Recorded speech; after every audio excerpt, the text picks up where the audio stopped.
Hey, how you doing?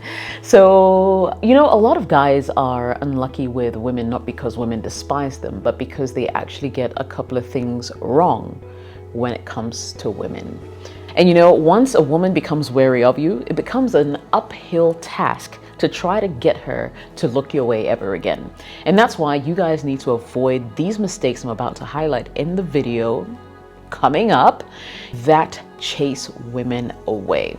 So today's topic is huge mistakes that men make that chase women away.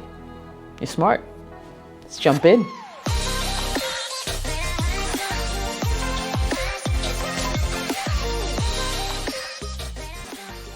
Welcome back, Jessica here. So yeah, in today's video, as I already said, we're gonna jump right into huge mistakes men make that drive women away. Now, if you're one of those guys who've never been successful when it comes to women, or just generally when it comes to love, there may be a few things, a few signals that you're putting out there that actually turn out to be huge turnoffs for the opposite sex.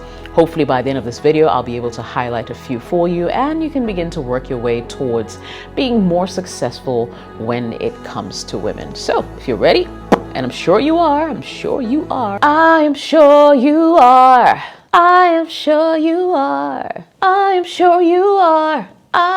sure you are. All together now. I am sure you are. Let's try again. Are you ready? Alone this time. I am sure you are. Let's jump right in. Number one.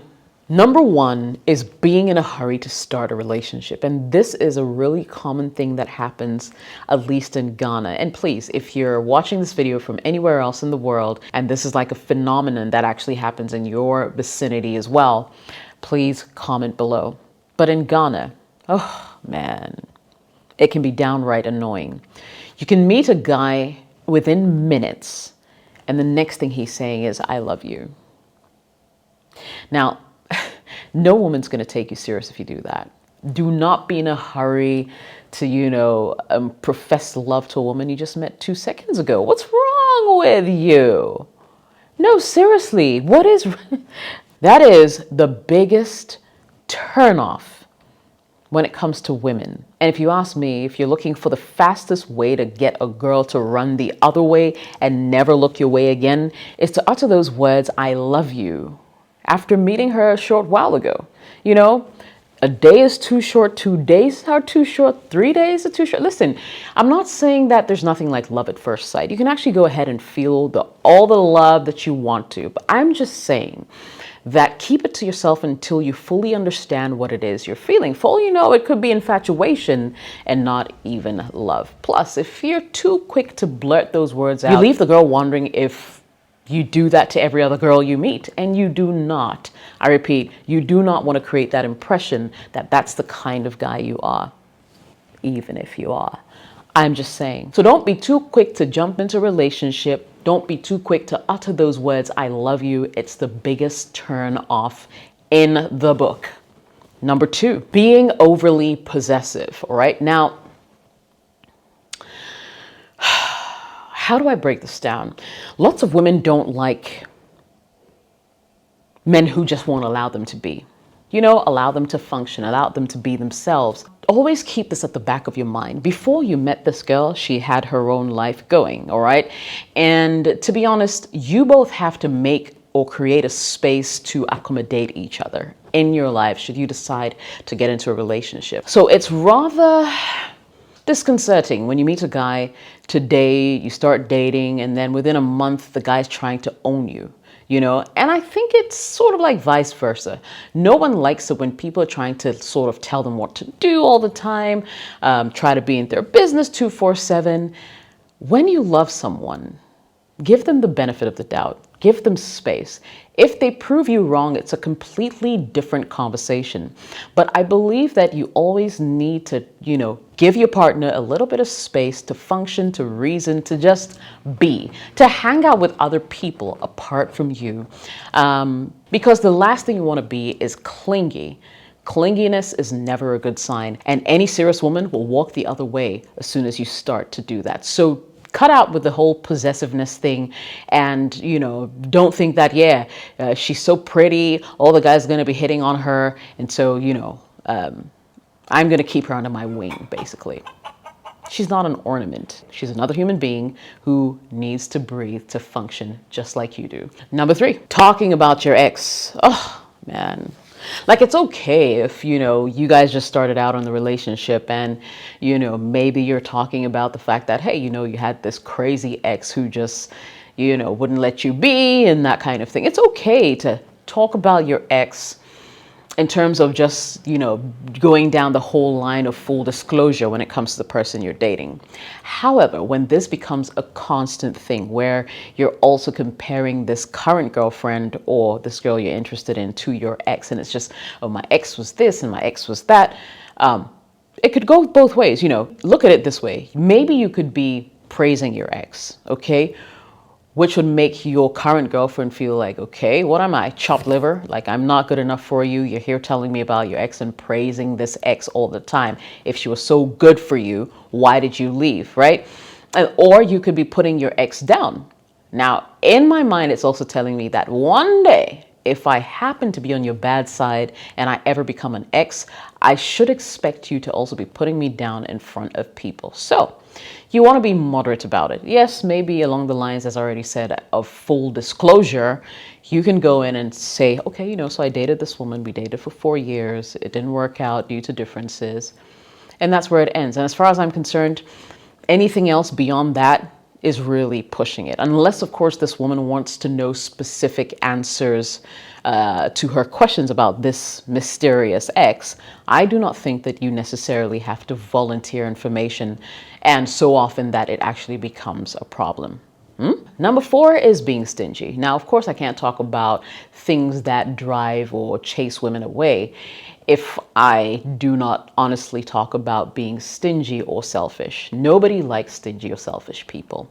It's better to give than to receive. And I know women tend to fall in this habit of thinking that they're always the ones who are supposed to be receiving stuff from guys, or just be on the receiving end generally. And I personally think it's something that needs to change. However, I'm not saying just go out there and splurge on this woman that you love, but I'm saying if you can assist, please do. And the use of the word stingy in this case isn't really in terms of like monetary issues. You know what I mean?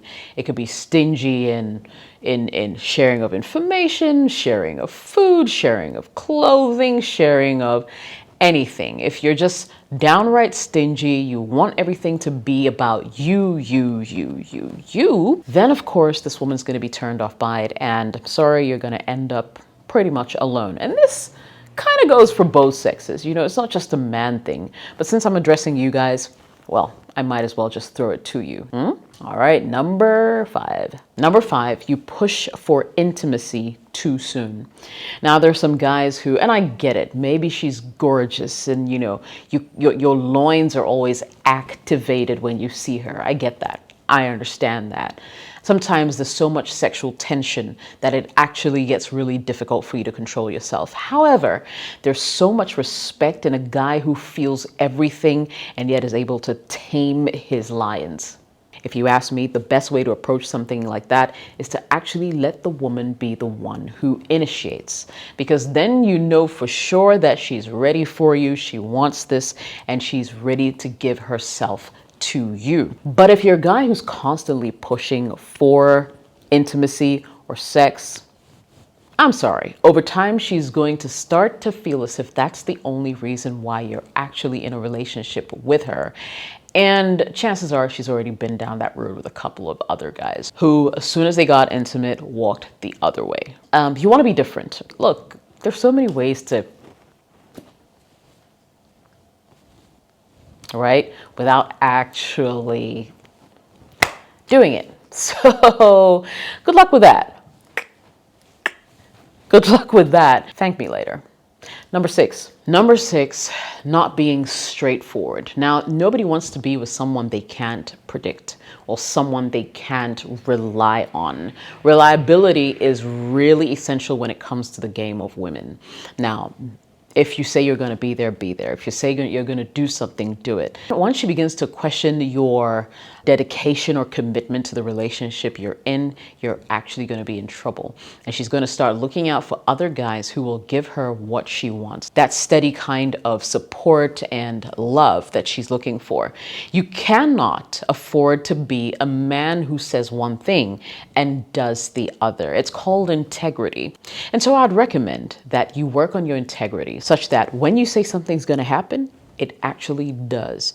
And you actually go above and beyond to make things happen as you say they will. And finally, timidity, or being a talkative. So it's like two extremes. You want to find a really nice balance. Nobody wants a guy who's timid. It's a big turnoff. Guys are expected to be out there and confident and boisterous and just go-getters, right? And so when you find a guy who is the exact opposite of the stereotype, sometimes it's hard to take them seriously. All right. So you don't want to be timid. You actually want to find a nice middle ground where your confidence shines through.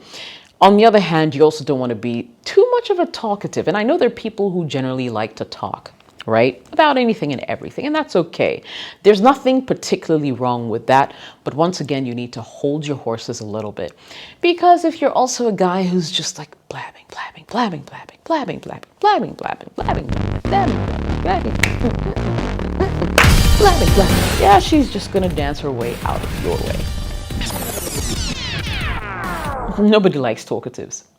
They avoid them like a plague. Do not be one of those. Find a nice middle ground and you should be good to go.